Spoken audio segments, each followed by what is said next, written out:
Good afternoon, everybody, and welcome to our Wellness for All webinar, when today we'll be looking at the area of post-traumatic stress disorder. When we think about our wellness charter, we can see the relevance for this webinar today. Many people believe that post-traumatic stress disorder, or PTSD, is something that, is only experienced, for instance, by perhaps military personnel or our police force, but actually it is something that can impact anybody. And today we want to just raise some general awareness around PTSD and how it can impact lots of us. So what is it? Well, it's a disorder that may occur in people who've experienced or witnessed traumatic events, such as natural disasters, a serious incident, a terrorist act, war or combat, perhaps even rape, or people who've been threatened with death or sexual violence or serious injury. Surveys of our general population in England have found that 3 out of 100 adults who've been screened have been found to be positive for PTSD. So it's certainly something that perhaps is about more than we realise. It's much more common though in certain groups of people, such as firefighters, teenage survivors of car crashes, victims of sexual assault, and prisoners of war. So today we've got Simon Richardson of Golden Tree back with us to talk us through this area. As we know, Simon's got over 25 years experience in the health and education sector. His experience is in a variety of settings, extensive experience in counselling and facilitating positive approaches to physical and mental health. And he's worked in both health and education sectors. Welcome back, Simon. Thank you for joining us again today. Thank you, and thank you for inviting me back, Tracy. It's a pleasure to be back with you all, and it's actually a real pleasure to be thinking about this topic, because the more I kind of work clinically with people as a psychotherapist, the more it starts to feel that the work that I'm doing is much more what I might describe as trauma informed, because we are finding, as we explore people's histories, the incidents of trauma that have occurred in that person's life, and the impact, the long-term impact that can have for people. We'll touch on that a little bit as we go through the sort of webinar today, thinking about trauma. But as Tracy, as you mentioned earlier on, there, it's like, who experiences it? And if we think about that first image coming onto this slide, if we think about the people that experience it, when we think about PTSD, our minds might often go to military personnel, that this happens to military personnel. And indeed, a lot of the research and work that actually came around what is post-traumatic stress disorder actually did come from the military. And we hear conversations, and if we think back in history, we think about battle fatigue, we think about the people that experienced dreadful things in the trenches and then into World War II. So it's always had a little bit of a military flavour. But then we also think about this next group, perhaps. If we think about this next group that are overlaid in terms of this present situation that we are currently experiencing. So we have people working within the NHS, people who are dealing with trauma, people who are putting their lives at risk each day, maybe working within COVID wards, and we know that there is a real danger, a real risk of death for people working in that environment. And we can see from the image, we've got people in very safe, or safe as it can be, PPE. But what about this group, this next group? If we think about maybe our uniformed services, the police, the fire brigade, all of those groups that Tracy mentioned at the very beginning, of those people that are dealing with violence, dealing with aggression, dealing with life-threatening situations on a regular basis. But if we broaden that out more, what about this group, this next group, where we can imagine it being any one of us who can experience a traumatic event, and what might the impact of that event be on us? Young people, people at school, people at work. What about people working within Suez who maybe experience something on the way to work, on the way home from work, perhaps even in work? And whilst we strive to make the environments that we work in, and indeed strive to make the journey to work as safe as it can be by wearing things like seat belts, obeying the speed limit, cycle helmets, whatever it may be, stuff happens. And maybe stuff happens at work as well. And what might the impact of that be? So if we think about the causes on the next slide, and if we just have a little look at the first one, PTSD can result from the exposure to actual or threatened death, serious injury, or sexual violence. Now, that comes from the big book of mental health problems called the DSM-5. It's really interesting to have a look at that, and I would invite you to check it out. Don't buy it, it's really expensive, but it's really interesting in terms of thinking about the definitions of what it is that we are talking about. So that exposure to actual or threatened death, serious injury, or sexual violence. We can see that, and that's broadening it out into a wide range of experiences that people across our society can have. But there's another element to it as well, just the next bit. And if we could just click on that, seems to be a little bit of a delay. Yeah. So we've got a little bit of a delay on the slides at the moment. Apologies for that. But this stuff can be experienced directly. So it might happen to us, but then we may witness something. And it might be through learning about death or violence happening to someone close. And then just the next little bit, repeated exposure to spoken or visual details of death and violence. So we've got a number of elements here. We've got something that might happen directly to us as a witness to something, hearing about a traumatic event that's happened to someone close. It's that closeness of relationship is really important here, and not just about hearing about someone right over there that we don't really know. It's how close it is to us. But then repeated exposure to spoken or visual details of death and violence. So this can be about, and I'm going to use myself as an example here. I listen to a lot of people's trauma. As a therapist, I actually listen to a lot of details of what's going on for people, and it's recognizing the impact that can potentially have on me. And this is why in my profession, supervision is so vital. When we're listening to distress, when we're listening to tales of distress, it's important that we talk about how that's impacting on us.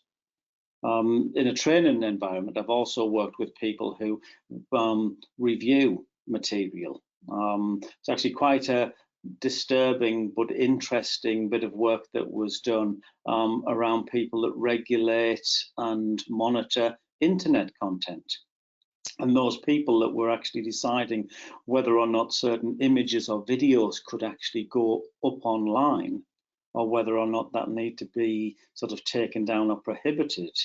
Some of those people who were experiencing watching that repeated exposure to spoken or visual details of death or violence, they were starting to experience symptoms of PTSD.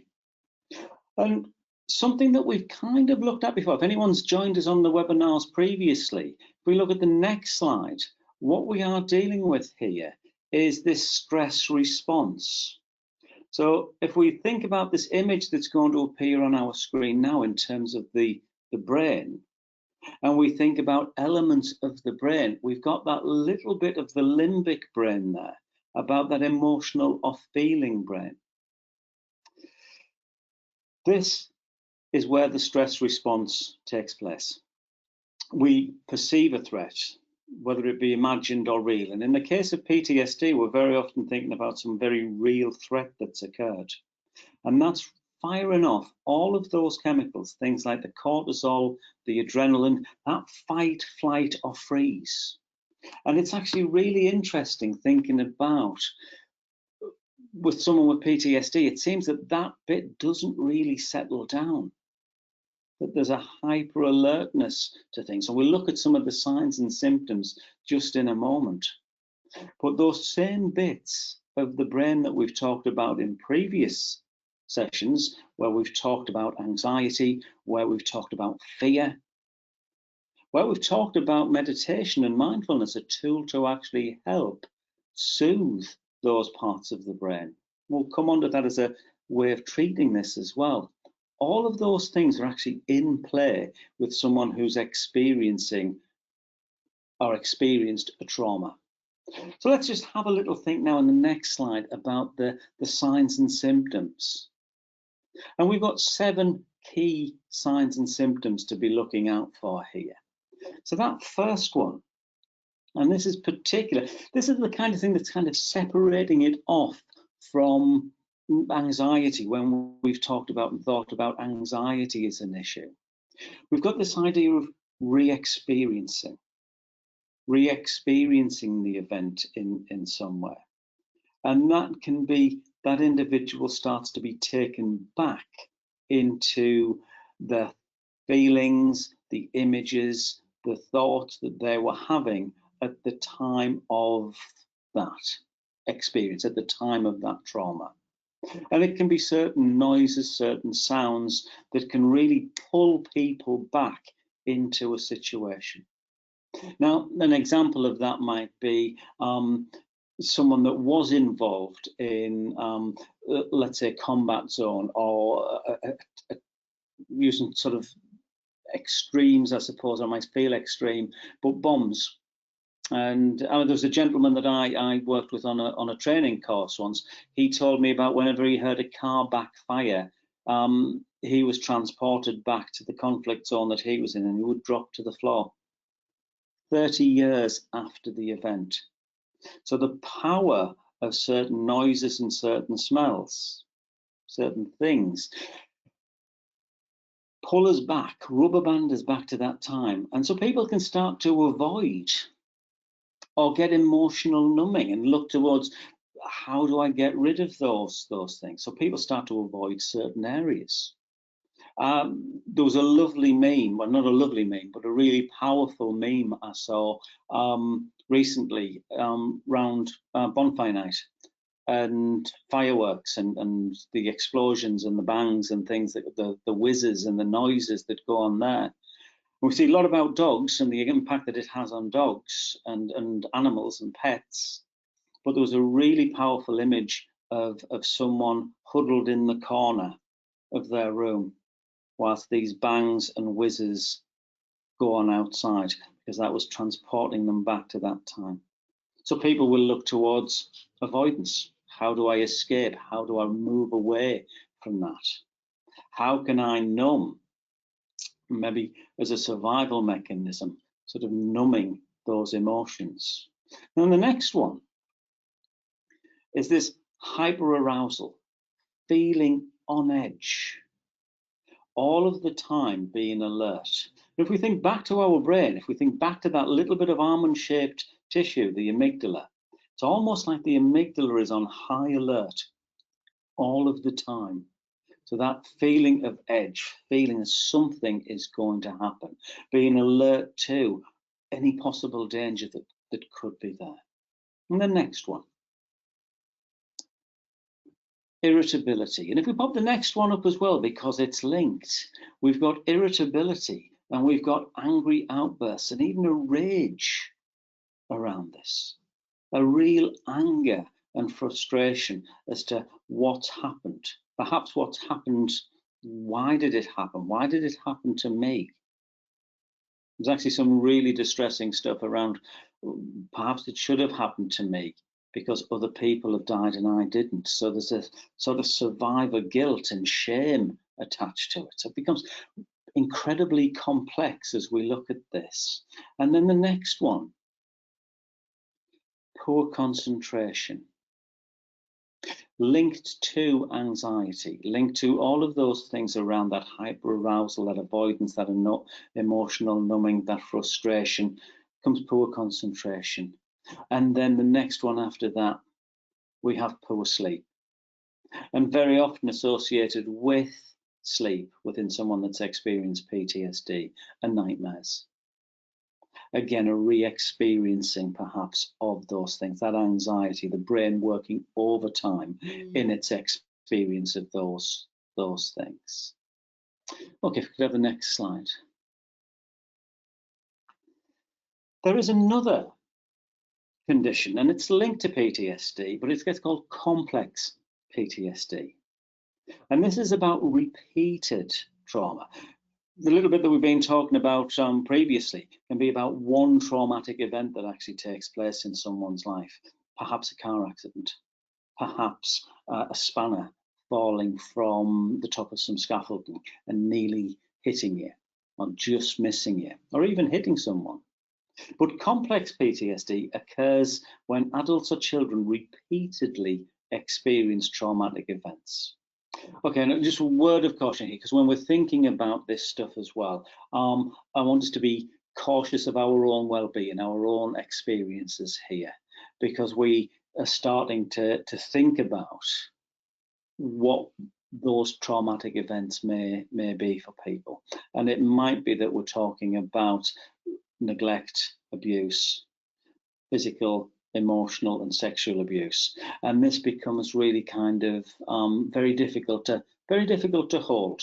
So just be conscious of what's happening to you, and I don't want people to become too distressed as we think about this and talk about this. But if we could move on to the next slide and think about some of the similar symptoms around complex PTSD.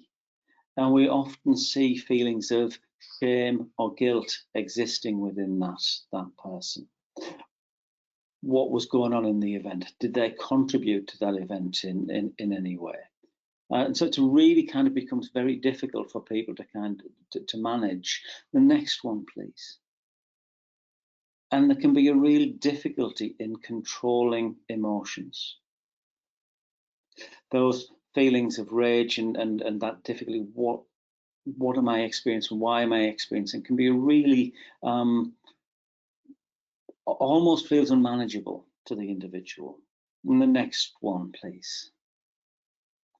So we see these periods of losing attention and concentration. This sometimes gets called disassociation. So this dissociation, we remove ourselves from what we're experiencing in the here and now, we're transported kind of somewhere else. We're losing connection with ourselves. The next one, please. Yeah, loads of physical symptoms. Things like headaches, dizziness, chest pain, stomach aches.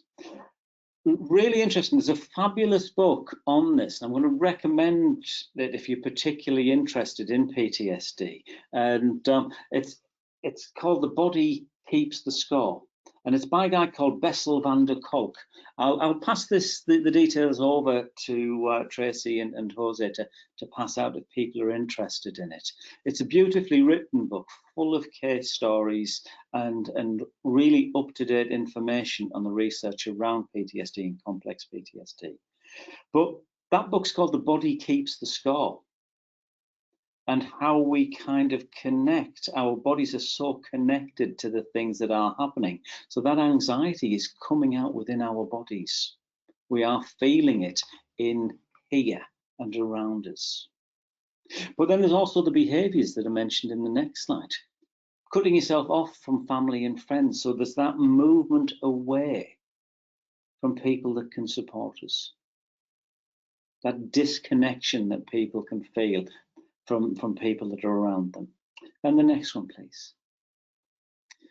And this obviously leads to relationship difficulties. All of these things, these feelings of guilt and shame, the difficulty controlling emotions, the dissociation, all of these physical complaints, that lends to relationship difficulties.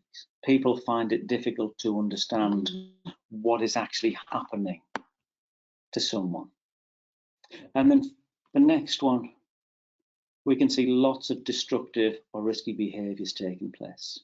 And that might be through self-harm, that might be through alcohol or substance misuse. These are used as a means of survival, and I think what's important to recognise is this is what someone is using to survive, because it can feel quite easy to be judgmental about someone's behaviour. But it's important to think about what problem is that person's behaviour trying to solve.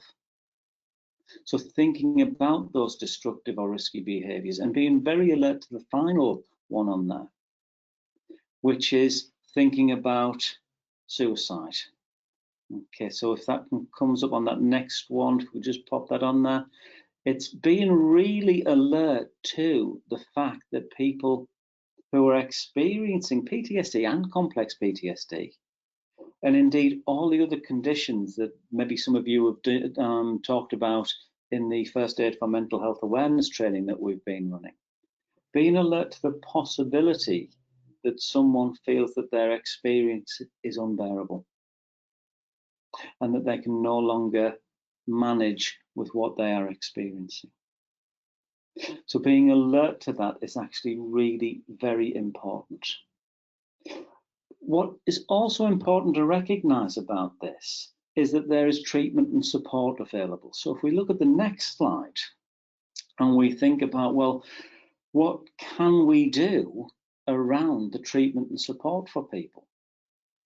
Not surprisingly, being a therapist, psychological therapies, I find them, it is one of the key elements to all of the mental health problems. And it's a combination of things that can be really beneficial for people. But that individual who's experienced those traumatic events, finding the right therapist, and this is quite important, it's finding that person who you can connect with, who you can work with, and be open and honest with those experiences. So if, and I often say this to people, if the first therapist doesn't work, don't worry about it, because there's thousands of therapists out there that you can find. You will eventually find someone that you click with. So the next possible bit of treatment and support is a relatively new bit of treatment called eye movement desensitization and reprocessing. Much easier to say EMDR on this. And this is really interesting in terms of how the therapist will move that person's eye and where their eyes are going in relation to the exploration of the trauma and the recounting of the trauma that they've experienced. And this is a way of the brain reprocessing the experiences that they are having. Having done a little bit of investigation on EMDR, they're still unsure about sort of why it works, but the evidence is that it does work. So I suspect why it works will kind of sort of follow. But the reality is that this has been shown to be really good in helping people recover from their traumatic experiences. Then we've got the next one. And if we look at this and think about what is available to people, as well as the psychological therapies, we've got a little bit of a delay in the slide. Yeah, polyvagal therapy. This is really interesting because this looks at the sort of autonomic nervous system and the messages. So this is linking directly to the brain and linking to what is actually going on within our nervous system. Thinking about the amygdala, thinking about what our brains are doing as we move from somewhere feeling very unsafe to feeling very safe. And imagine it like a bit of a sliding scale. Might feel really unsafe here. We might need to move to the top of that to feel safe and secure and connected with others. And then the next one is group therapy. And a lot of the work that's actually being done around managing trauma comes from group therapy work. Again, if we think about the military background, we've got people sort of connecting with their colleagues following an engagement, following a military engagement. And indeed, a fabulous program is called TRIM, Trauma Response Incident Management. And that actually came from the military, looking at what that experience was like, some of the signs and symptoms, and also importantly, as a group, keeping an eye on each other and making sure that we are okay. Interesting, Bessel van der Kolk talks about sort of how people in group therapy would really start to come alive as they start to talk about their experiences. And that may well be something to do with being in a safe space as they're talking about this. And the next one, medication. Now, I know there's often a reluctance to think about medication when someone's experiencing a mental health issue. And I often talk about people don't necessarily have those reservations if it's a physical health issue. We'll happily take medication. But if there's something around a mental health problem, there seems to be reluctance there. But we are looking at the brain, we are looking at the impact that this actually has on our brain health, and perhaps, particularly if it's impacting on that person's mood, something like a medication that will deal with serotonin can be potentially helpful. All of this needs to be investigated and what's comfortable for the individual as well. But having a little think about that. And then the next one. Now, anyone that's attended any of the webinars that I've done will know that I'm a huge fan of mindfulness. This is about how we connect with ourselves and the world around us. How do we live in the moment? And if we think about PTSD, this is very much about snapping back into the past and perhaps really worrying about the future as well, rather than living in the moment. So there is some evidence that mindfulness can be really effective as well. Check out the webinar that we did on mindfulness to see what you think about that. Okay, the next slide, because this is a really kind of interesting thing to think about. Why do some people develop PTSD after a traumatic event and then others don't? And that seems to be a really complex question, wondering why will someone develop it? Why will someone who's been involved in a car crash not develop PTSD? And why will someone who's involved in a very similar car crash, why will they go on to develop it? I find it fascinating. I actually was involved in a car crash once. I hit a bit of black ice, my car spun round on the black ice. I came out of that spin, I breathed out, and then I looked up and I saw a bus coming towards me, and I froze. The car hit me. Fortunately, it was so icy, I just shunted along the road a bit further. Now, I did have, for a few days after that, a little bit of tension as I moved towards my car. As I got back in to driving, straight after the accident, I noticed that little bit of tension and anxiety there. But for me, that dissipated very quickly. And now I drive as I did previously. Perhaps I'm slightly more cautious and aware when conditions are icy, but in no way would I describe it as anxiety. But perhaps this is to do with all of these factors that are up on the board there. You know, perhaps it's genetic, perhaps it's a type of event. History within the family about trauma, how I perceive the world around me, the support, whether that be sort of personal or societal. You know, all of these things probably have an impact on whether or not someone will develop PTSD or not. And it's just interesting for people to think about why. And what other bits of support can we put in to maybe bolster up some of this?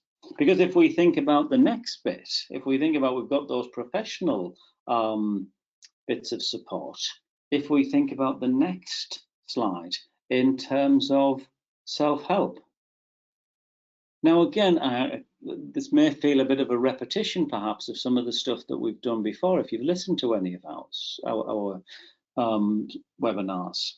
But these are really important, and there is some evidence to suggest those people experiencing PTSD will benefit from exploring some of these alongside the professional support. And it's things like downtime, it's things like just relaxing, just kicking back, putting the TV on for a little while. Focus time, really important to be able to focus on the job that we're actually doing at that time.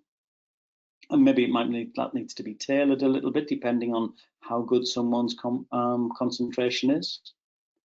We've also got playtime, and I'm a big fan of playtime. I do like sort of dropping into that free child kind of thing and enjoying a good laugh and just doing some fun things.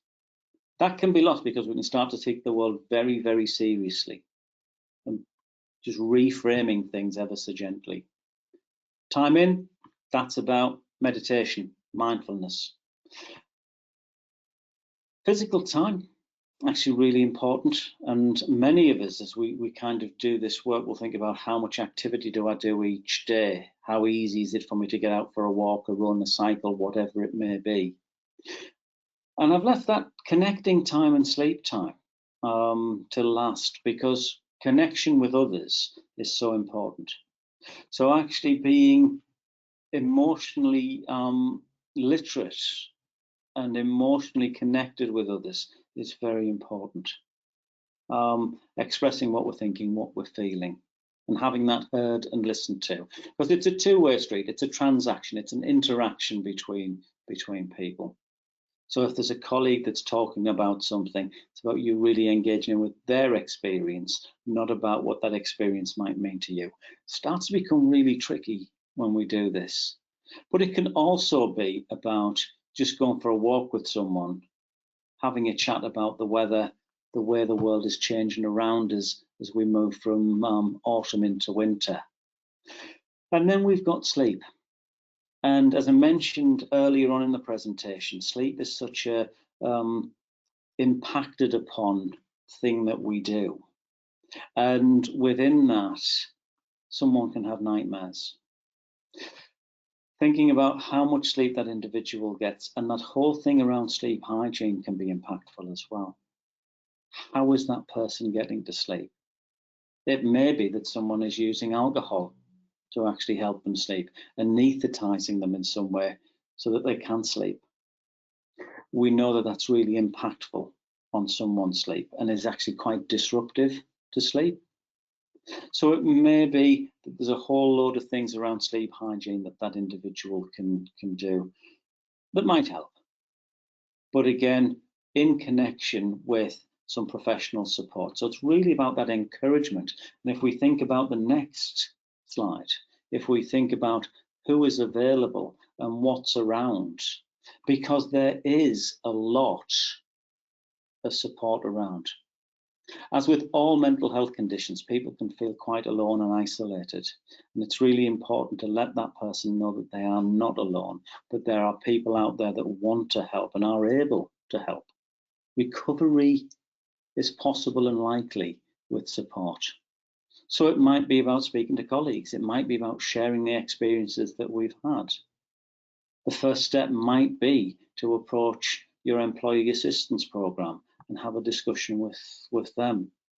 It might be going to the GP, and then the GP allowing you to have access to a whole range of therapies and services that are available. So this is just a very quick overview that we've had around PTSD, just covering sort of 30 minutes to explore some of the issues around what is a very complex area. There's some great resources out there. The NHS provide a lot of support and information on that, as well as some great books. There's a nice book called Trauma is Really Strange, which is a nice cartoon book, and I kind of recommend that as well. So thank you for listening. Thanks, Simon. As always, Simon's happy to answer any questions that you've got, so please do pop those into the question box and I'll field those to him. We've got a couple already, actually, Simon, if you're up for that. Just a quick question from someone who's saying, well, you know, can PTSD be avoided?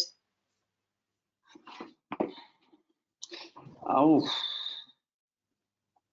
I don't. The answer to that is, Tracy, I don't know, because can we avoid trauma? And I think it's actually really interesting, because we can't always avoid traumatic experiences. I think what possibly we need to think about is, how do we ensure that we are as robust as we can be? So all of the self-help things that we've talked about on previous webinars and on this one, that we're kind of incorporating into our lives. If we think about some of this stuff around emotional intelligence, are we kind of alert to that already?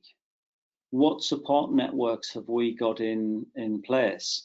But I think one of the things around this is, just because something happens to someone, it doesn't mean that they are weak. And I think sometimes it can be, how do I avoid this? And that in itself can be a real battle within an individual. And I think one of the things is, if it's happened, we need to think about, well, how can we manage that? Let's put in as much as we can in terms of support, in terms of recognition, in terms of healthy lifestyle. All of that will help build that. But I think that slide about the complexity, about why do some people get it and others don't, I think just highlights just how difficult it is to answer that question in any kind of definitive way. So that might be the first time we've stumped you a little bit there, Simon. So good question from whoever sent that in. Thank you.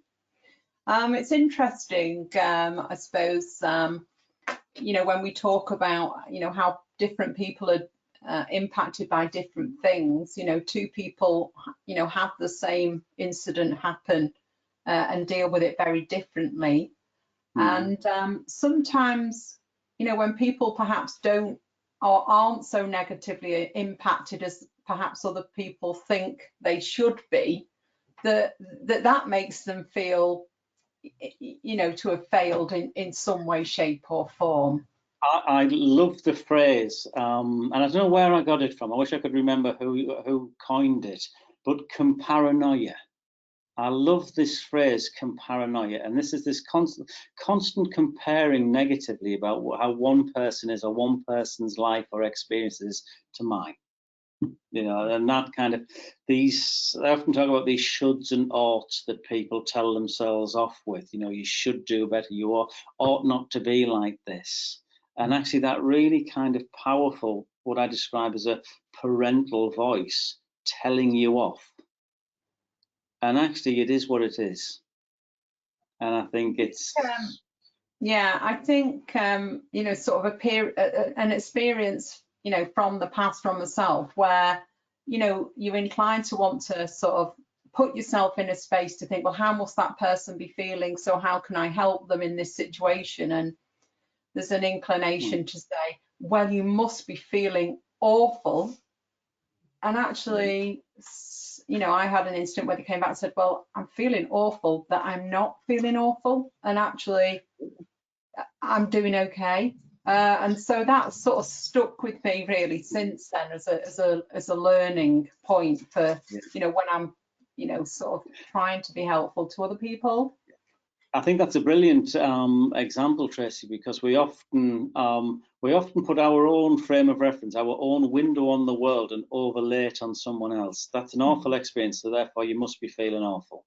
I would feel awful in that situation, therefore you must. Yeah. And actually, it's the simple way around it is, how are you feeling? You know, what impact has that had on you? And there's a brilliant little video, and I know I've recommended this a few times to people, but it's called "It's Not About the Nail." and I absolutely love It's Not About the Nail. You can get it on YouTube, and it's just two people talking, and one person's got a huge nail sticking out of the forehead. Right. And do watch it, because there's such an inclination as the other party on the couch is saying, if we could just get that nail out of your head. Mm. And really, this is about what do people need. And in this first aid instance, in this sort of connecting with someone, people just want to be listened to and given the opportunity. We have to resist this move towards rescue. But that's not sort of, I'm not saying we don't sort of urge someone and invite someone to move towards support, but sometimes there can be a real urge to just solve that person's problem. You must be feeling this, you must do this. Yeah, I think, some people cope themselves with going straight into action mode. My sisters call it big sister syndrome, because I tend to, sort of go into, right, how can I help them? When actually it should be, how can I help them to help themselves a little bit, but or what help are they asking for? Yeah, asking them what they need. And we need to be kind of gentle with this, but we also need, I think, it's that balance of being proactive and moving towards someone. So the example would be, if we're seeing people experiencing some of the things that we've talked about in terms of those signs and symptoms, it's being curious in terms of wanting to help and moving towards that person. And that classic question of what's happened.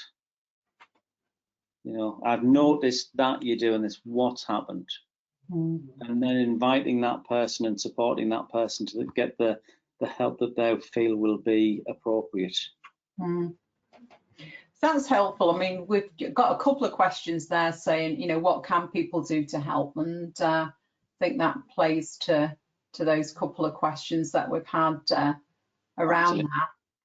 Hop on to the first aid for mental health courses that are there and available and that we're looking at, because we talk about that a lot. This isn't about theraping people. This isn't about becoming a counsellor. Very much this is about noticing and gently moving towards someone in distress. We've got, interesting that you say about therapy there, because there was quite a list of sort of help there that you mentioned, and there's just a question around, well, how does an individual know which one of those is best for them, or which one they should try to direct somebody to? It's a great question. It's a great question, and the other thing is it might be trial and error. And I think this is important, that it's okay if you go to a therapist and if you don't like them, if you can't connect with them, there's another therapist out there.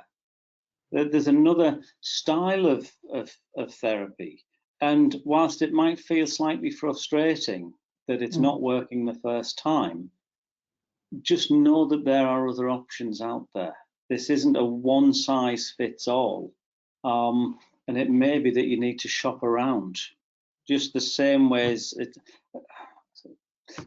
it's finding that the right piece of fruit. I don't like Chiquita bananas. I'm sorry for Chiquita bananas. I just don't like them. But I know that some people will say that, well, it's just exactly the same as another banana. Well, to me, it's not. So I might try a Chiquita banana, don't like it. I still don't like it. I'll go and find so I've lost the type of banana there. I mean, I know they're all the same variety, but it's that kind of thing. They might look very similar, but might feel very different. And there are options out there. It's interesting because one of the questions here is, that someone has been for therapy and, at the first session, they didn't feel a particular connection. Should they, have another session or two, or should they move now to another therapist? Yeah, that's a great question. It comes down to the individual. I would actually discuss it with the therapist. Yeah. what you're noticing about that in terms of what is it that they've said, what was that experience like? Because very often it can be something in you that's responding to something in them, and vice versa. And I would think, and this can be difficult, this can be really hard, to actually be really open with the person that you were engaging with therapy. So what is it that you liked, what is it that you didn't like, and how they respond to that, I think will probably give you a really good answer as to whether or not that therapist is for you. Okay, so that's our questions. Thank you, Simon. Let's have a look what area we're looking at next week. So something a little bit different next week. We're not going to have a webinar. We're going to put together some focus groups. We can have one or more if there's, depending on how many people are interested in joining them. We've invited Sarah Hughes back. Sarah did a session for us on imposter syndrome, and we had some fantastic feedback. Lots of people really related to what Sarah was saying, and so we thought there might be some benefit with actually, you know, just having some sessions to share our experiences, perhaps on a Zoom or in a Teams meeting. So we'll send out some details, and if you're interested in joining us, then that is what we'll be holding next Friday at 1 o'clock. But in the meantime, thanks again, Simon. I always learn so much from your sessions, and I know they're always very well received by our people.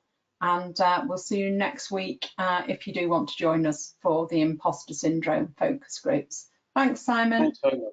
Thank you. Thanks, everyone.